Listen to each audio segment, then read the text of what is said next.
So welcome back to the series. Today is episode 15. I think. I don't know. I've lost track. Um yeah, let's just get straight into it. Let's go. Okay, so the first thing we're going to talk about is obviously the red team. As you can see, that meteor strike it's not helping to say the least. But this blowing up of the capital is actually very motivating to most of the troops. And we see them begin to push into where the purple team has invaded. They kind of surround these two major cities right here and take this one down here. And they begin lining up to where the actual border is. And then they begin to invade into the purple team. This is the first time in the war that the red team has gotten land inside of the purple team. And they take a major city. We also see them push back over here. It's not really as good as the pushback. They do get down here, kind of invade from this little red team occupation of Persia. And we do see them take back the capital of Persia. And they're kind of branching out, getting all these major cities. It looks something like that. Down here, the orange team continues to push down into the country. They're kind of like pushing into the middle of nowhere. There's nothing here. So eventually they get stalled, and a counteroffensive is set up right around here, and that pushes them way back up here. Now, with the pink team falling and the purple taking over all these colonies, yeah, these guys down here might be cooked. By might, I mean, yeah, they're literally cooked. These guys are not as strong as the red team. They're not going to. Red team is struggling. They're the second strongest country behind the purple team. That might be debatable. Oh no, I don't know which one will be first, but it's definitely one of these two first. But if they're first or second, and the other one's first or second, and they're already struggling, these guys are definitely gonna have a problem. I mean, the brown team and Morocco are like maybe top. Morocco's probably top 5. Caribbean's probably top 10, but that's not gonna be strong enough to hold them off. And we see them push up into this colony, connecting with their other little whatevers over here. And at this point, we kind of see this like area over here completely collapse.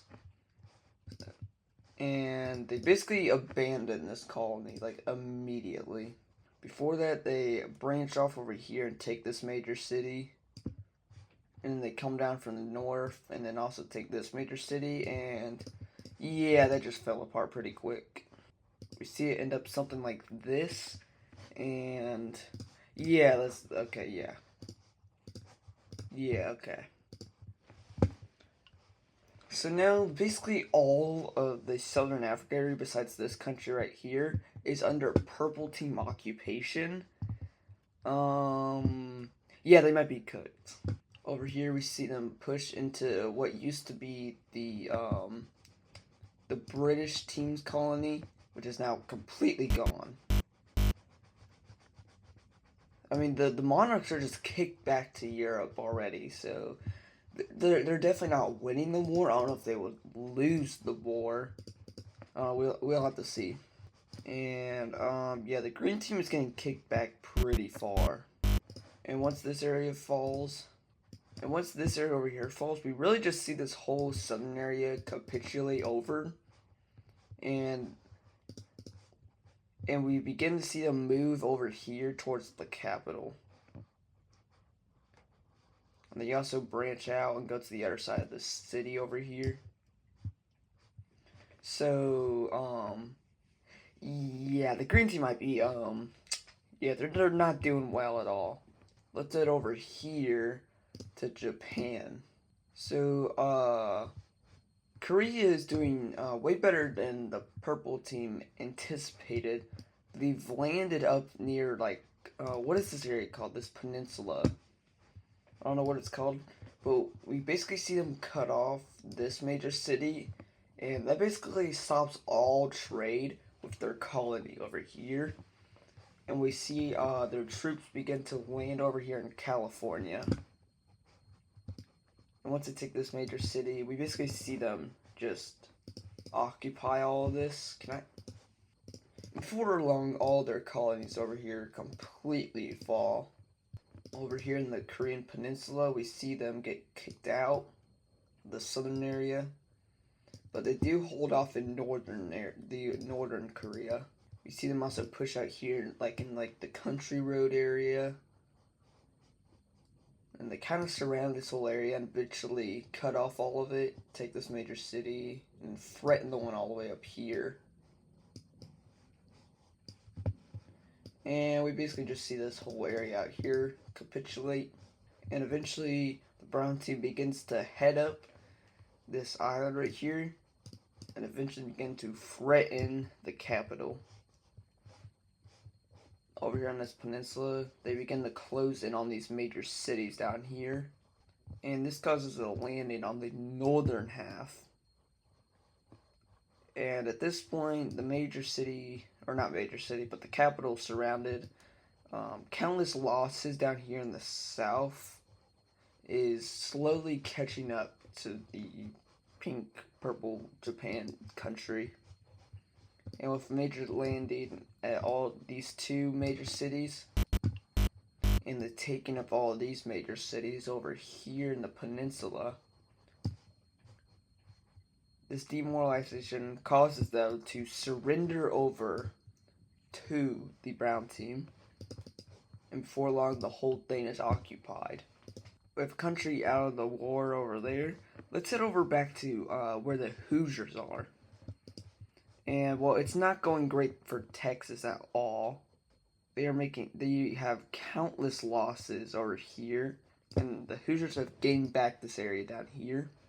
At this point, we're kind of seeing the fall of Texas as a whole.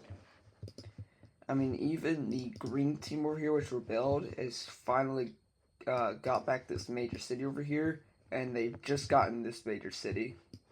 Eventually, we do see them get stalled over here. And the loss at this fort up here greatly, and I'm talking greatly, demoralizes the military. And most of them basically resign without the permission of the government. That's kind of illegal. They don't really care though. Down here in the brown team, yeah, they basically get back almost every major city over here, and we basically just see the collapse of the Mexican area of Texas. And at this point, it's pretty evident that the Texan team, Texas, is going to fall. It does remind me of a lot of wars that happened in real life. You know what I mean? Anyways, once they get up here, they do get stalled. However, all of the major cities over here in their occupation got taken, and they are told to retreat back to Texas at once, which was definitely not smart, because that just allowed a forceful push into their country from the north. It's not too big of a push, but it's just enough to gain access into the country. Now at this point, the government realizes they're kind of cooked. They're not gonna win this, so they kind of go, "Hey guys, we surrender." And well, I mean, not Texas. Florida's like, okay, but the Caribbean and the Hoosiers like, no, and they continue to invade into the country, eventually taking this major city, then taking another over here. Down here, these two major cities completely collapse, and they are getting very close to the capital, and they're basically lined up at the gates. And at this point, Texas is like, we surrender. And this time they'll actually listen. And they eventually, they don't really come with a true peace treaty yet. This is kind of just like a non-aggression thing to kind of solve where the borders are. And we see this kind of like occupation. I would think that this would probably look something like this. So now with this war in Texas being handled with, now we have this area. And well, Portugal, they've seen better days, and they're definitely gonna see better days. Not really, because they're now gone, and this colony falls over to the Hoosiers. Now, you could ask, how is the Hoosiers able to hold so much land? I don't really know. They probably don't actually occupy. This is probably Moroccan team. It's just given to the Hoosiers for now. And now that the Hoosiers can pay attention onto the New York country, yeah, there's no way New York wins this. Like, there's literally no way. Even navally, because they probably just got all the naval stuff from Portugal that was stationed over in like the coast. That makes them already better than them. And now they begin to invade into their country. They start up here, taking this major city. They also cross over here, and they kind of follow where like this river is, like right here. Like, what is that river called that goes from cut through Detroit? I don't know what that river is called, but they go meet up with that. And begin to invade into Ohio, and eventually Ohio basically falls over. We kind of see them move off into the Pennsylvania area. And I guess it was probably a good idea to talk about this area right here. We should probably talk about that. This is about the time where it's held, and yeah, okay. New York did not get a lot from that. We see this, like, Carolina team get most of the land, and the purple team gets all of this. And as you can see, New York is not at good odds at all, especially with the invasion through Maine, and they get down to like where Massachusetts, and yeah, New England's gone already. And eventually they reach over to New York and eventually take the capital city, and then they surrender over. Eventually the border leads out to something like this. Oh wait, probably something like this. Now we can hand over to the Brown team over here, and it's safe to say this war's not going good for them at all. They basically lost all of Estonia, all of Latvia. They're reaching over to Lithuania at this point, and well, they finally make a counteroffensive over here, and they take back two major cities, Reachers Bay, and as hope seems to be revived, over here in Norway, a breakaway begins, and it slowly spreads to areas in Sweden, and then kind of up here near Finland before reaching Finland. And eventually they all like combine into one big rebellion. It's safe to say, them colonizing all this was probably not the best idea. And eventually the Orange team begins to occupy all of this land up here. And they eventually occupy all of this. And not too long later, another rebellion over here in Denmark begins. And that spreads over to southern Sweden, and over here into Germany. And we basically see Russia opt out of this war because they've already fallen apart. That's like their one big plan over here. So they do set up a peace treaty, and that eventually makes these rebellion borders look like this. And Russia gets this piece of land down here, and all of this up here. The rest of this land goes back to this kind of brown team. And we basically see these colonies over here collapse and get handed over to the English country. Speaking of that, the English country, yeah, okay, they're doing some colonization. I'm gonna say in this world it's way warmer than our world, because there's no way they'd be colonizing Greenland like this. So I'm gonna say it's like way warmer in this world.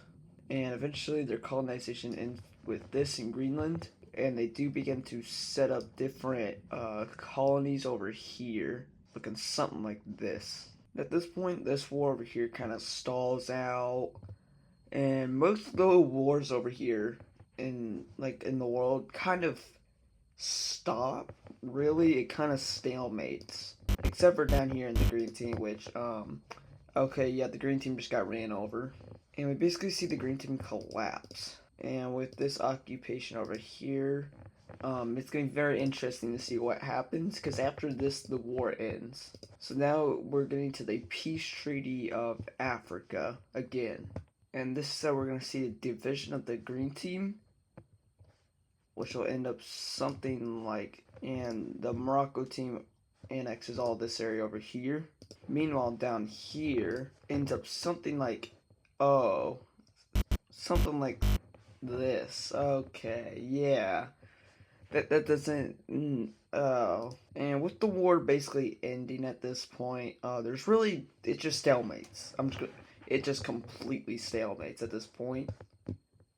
We're gonna see the peace treaty of this war and see how this turned out.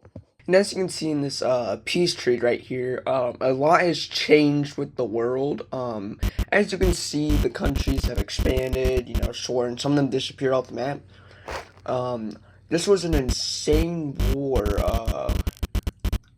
Wait, what the heck? What the hell is this? The hell is this? The hell is this? The hell is this? The hell?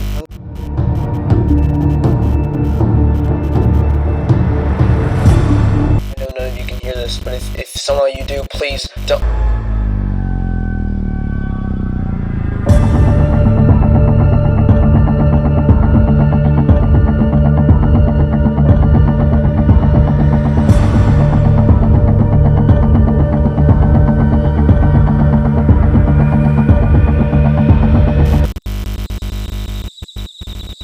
Have you ever noticed the star in the sky?